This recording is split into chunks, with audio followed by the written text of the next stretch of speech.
Hello, and welcome to Through the Reticle.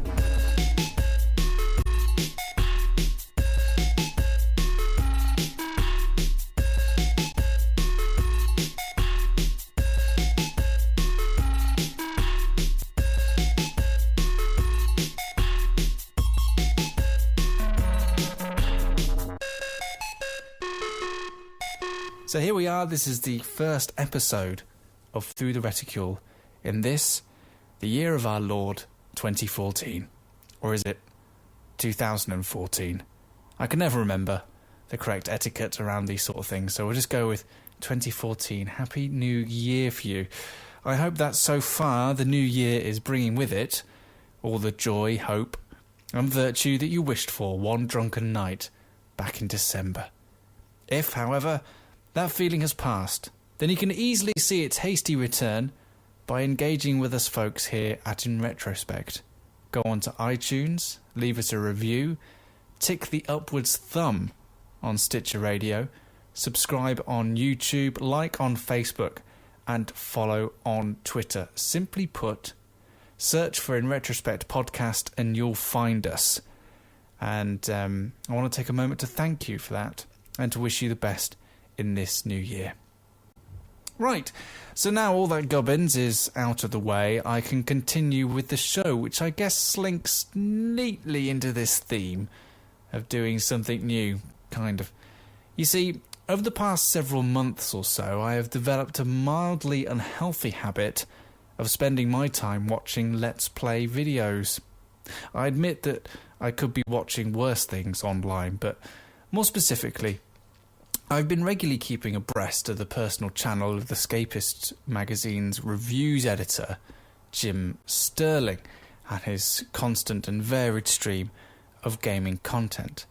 For some, Mr. Sterling is a love or hate gaming critic, and even though I sometimes find his vitriol acerbic and trite, I do enjoy watching him discover and play through a game for the first time.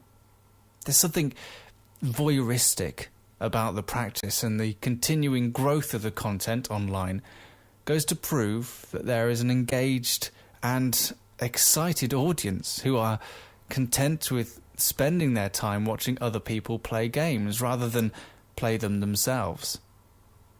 We are entering into a new age of content sharing, and it's not just the people like myself who are watching these videos who are now conversing with games in an entirely new fashion. Just the act of recording it and voicing a Let's Play surely means that those playing these would also alter their normal and probably more prosaic approach to their hobby. Suddenly, everything is public, and everyone can watch, so the pressure is on to swing on the vines of wit and make enemies bow down to your skill of gaming. Woe betide you if someone wants to watch the video for more than the gameplay content. The other day, during my normal working hours, a colleague asked me a simple question, and it's a question that, at the time, I don't think I answered all that well. To be honest, they put me on the spot. They simply asked me, what do you enjoy about watching someone else play a game? Facing the enormity of the question, I babbled off some nonsense about wanting to be part of the current gaming conversation and liking the person who was essentially playing the game for me. On reflection, I think that response comes across as quite lazy and uninvolved, whereas I was really trying to convey the complete opposite, that a healthy stream of online video game voyeurism can actually improve your gaming life. So that's what this month's Through the Reticle, with me, your host Sam Turner, is all about.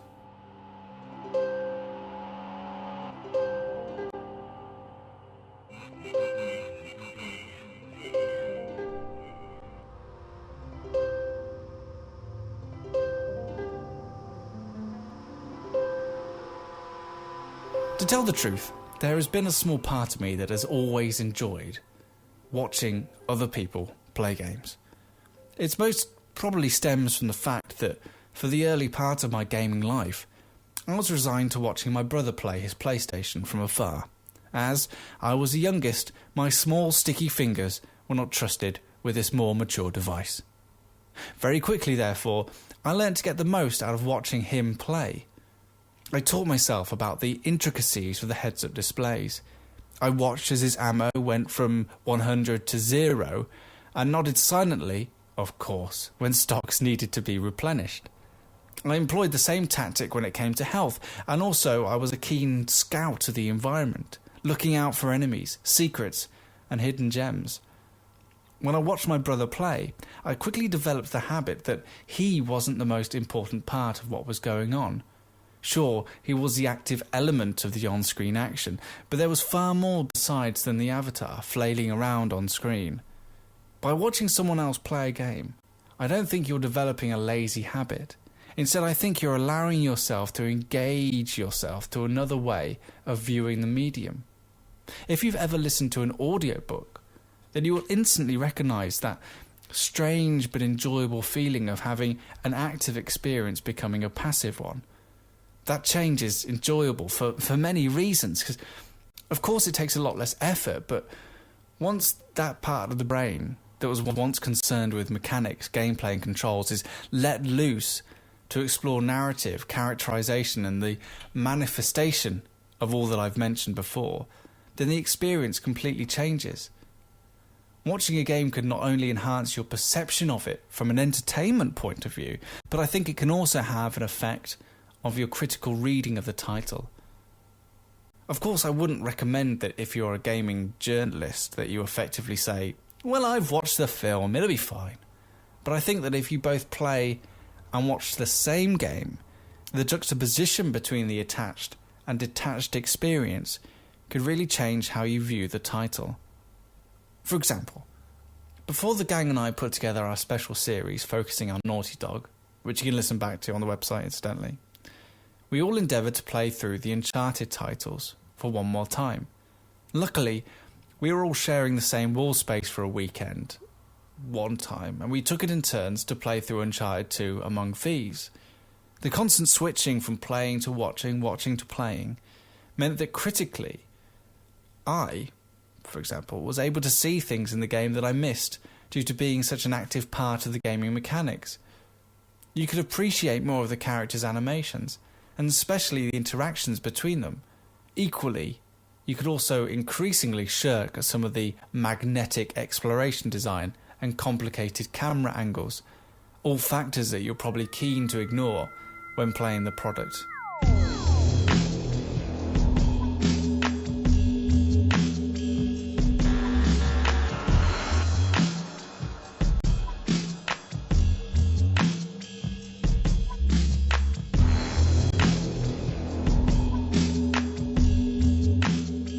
The other thing with watching Let's Play videos is the cultural and economic benefits of seeing someone else play games.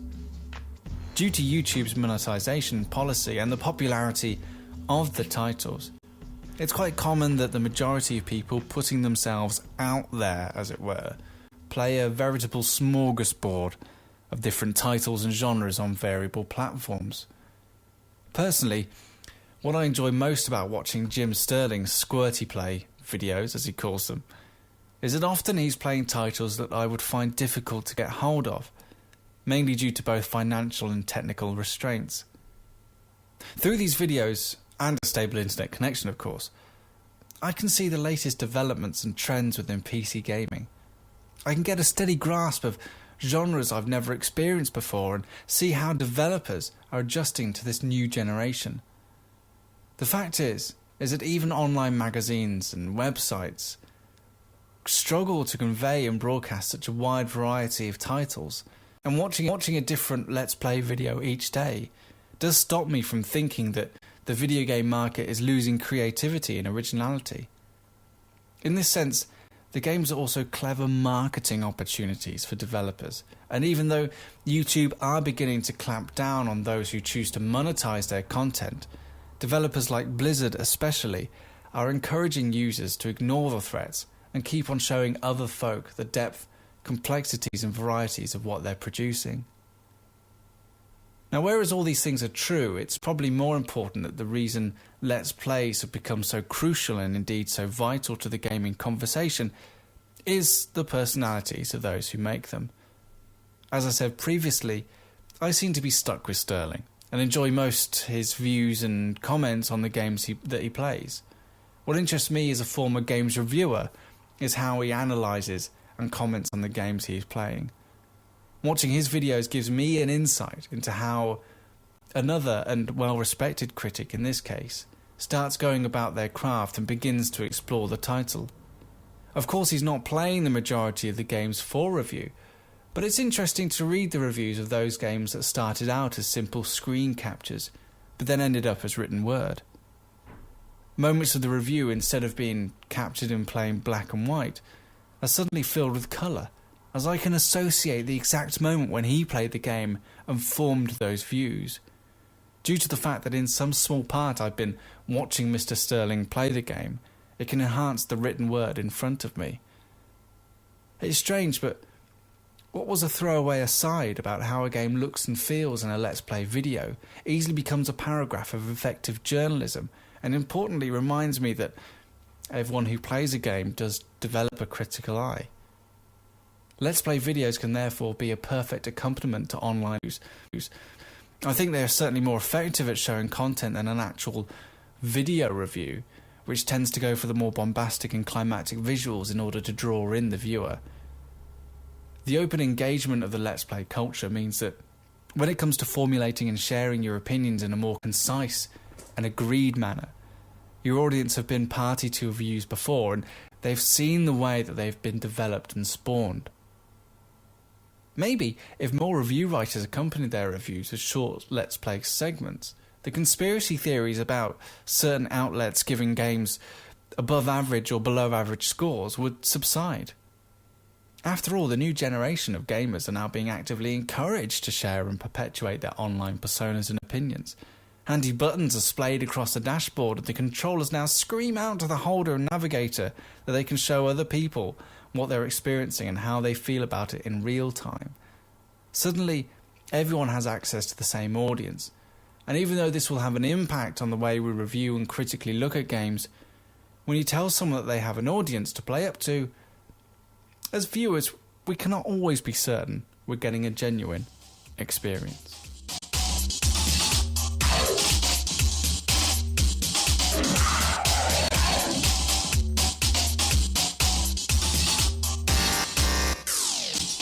I've been on this crumbling earth long enough to know that if you shove a microphone and or a camera into someone's ugly visage, that suddenly, without knowing it, they'll begin to act differently.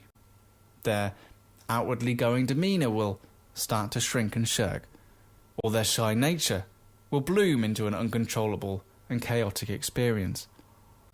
When people know they're being watched, recorded, and effectively judged by an audience that they don't know, they will always act differently.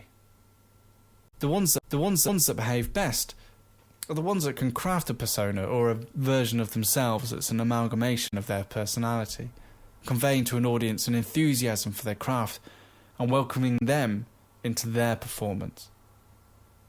Let's not beat around the bush here, because that's really what all Let's Play videos are there for. Sure, they do everything that I've mentioned previously, but most of all they are a stage for which many people have chosen to take to. The issue here is that in terms of picking a space on which to perform, they have possibly picked the worst one imaginable. They've chosen a stage which is overcrowded, busy, cacophonous and distracting. It's a stage where the people watching might be more interested in seeing through the performance, just to see what's going on behind the monologue. Just a quick stream through many of the Let's Play videos on YouTube will bring forth many shouting, heralding, excited profanity, anything to get you to engage with the player rather than the game. Now, even though that's an important factor behind these videos, no one wants to be led on a tour of a new gaming landscape by an insufferable bore. In my mind, the beauty of these videos and the best personalities that lend themselves are the ones that allow the game to break through. Is that the game takes centre stage, and they are a forum for new and exciting developments. Without sitting through many gameplay videos, I wouldn't have seen the delightful mechanics behind Sir, You're Being Hunted, or even seen the pompous presentation of Continue 9876543210. And I would not have certainly been witness to the playing of Viscera Clean-Up Detail Shadow Warrior, where you play as a janitor tasked to clean up the bloody mess left by the protagonist of Shadow Warrior.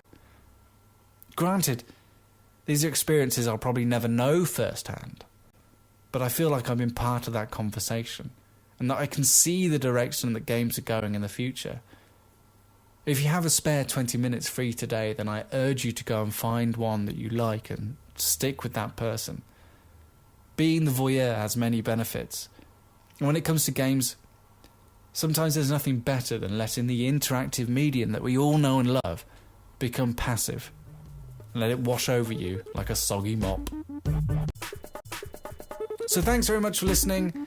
If you want to find out more, inretrospectpodcast.com is your go-to jam. My name is Sam Turner, and this has been Through the Reticule.